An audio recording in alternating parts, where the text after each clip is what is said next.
boys and girls.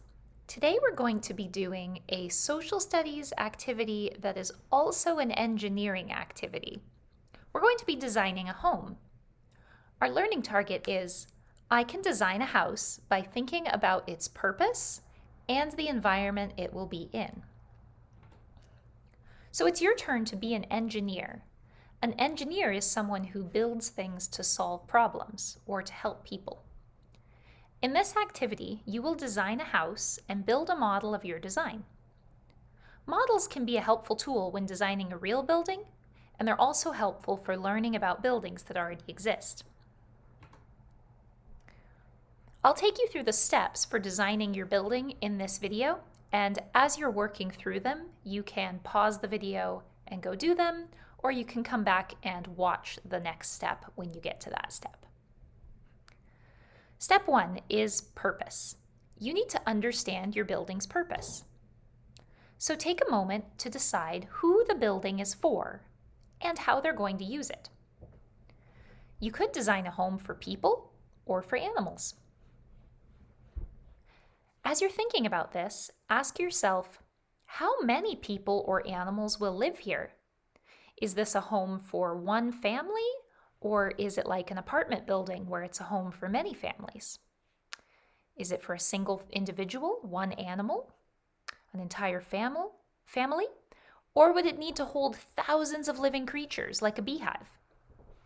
Make those decisions and then we'll go on to the next step.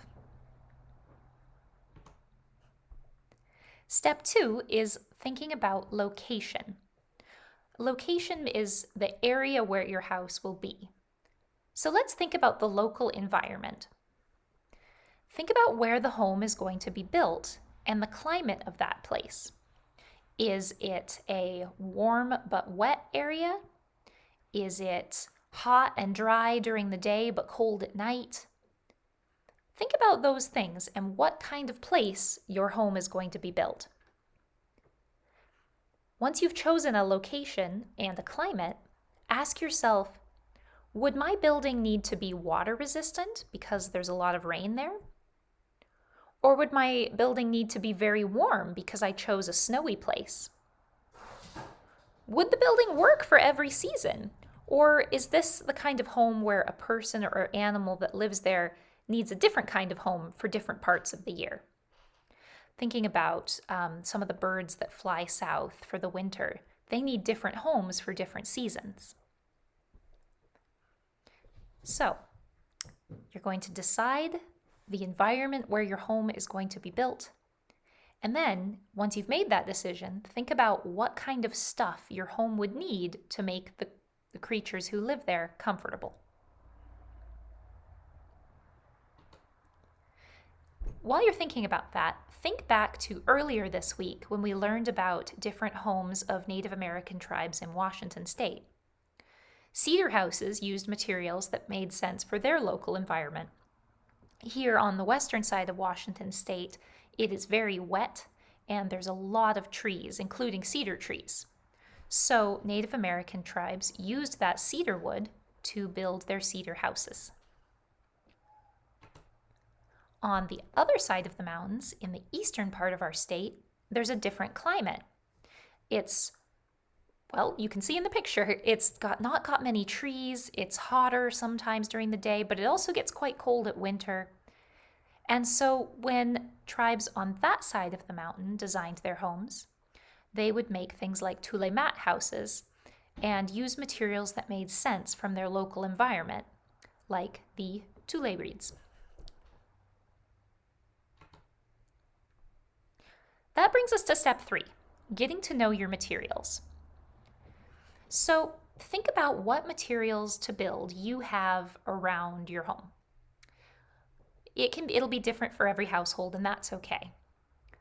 Some possible building materials you might use to make your model are like brick blocks like Legos, wooden blocks, pipe cleaner, construction paper, Lincoln logs, popsicle sticks, toilet paper rolls, paper towel rolls, string, tape, glue, paper grocery bags, cardboard, stuff like that.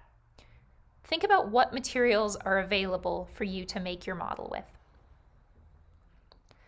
Do some different tests to understand each material's properties or characteristics.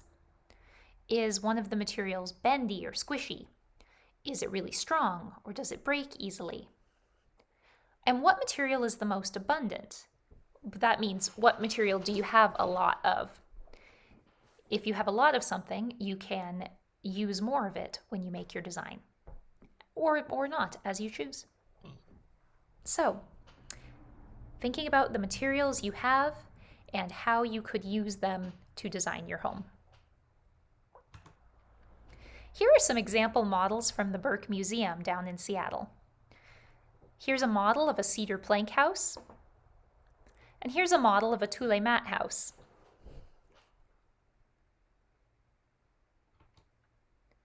Okay, it's time to design your home. Step 4. Now that you've thought about all the different factors for your home, your materials, the environment it would belong in, who lives there, now it's time to make a plan. Get some paper and something to write with or draw with, and sketch out a design. This will be your blueprint or your plan for building your model. All right, we made it to step 5. Build. It's time to build your model. Use the sketch that you made in the previous step as a guide and a reminder of the final design you are building. When you're finished, you are more than welcome to take a picture and email it to me or post it in Google Classroom to share with our friends. If you email the picture to me, I can post it for you. You can also, if it's possible for you, bring your model to a show in one of our meetings. I look forward to seeing or hearing about what you build and what the design choices you made were. That's all for now. I'll see you in the next video.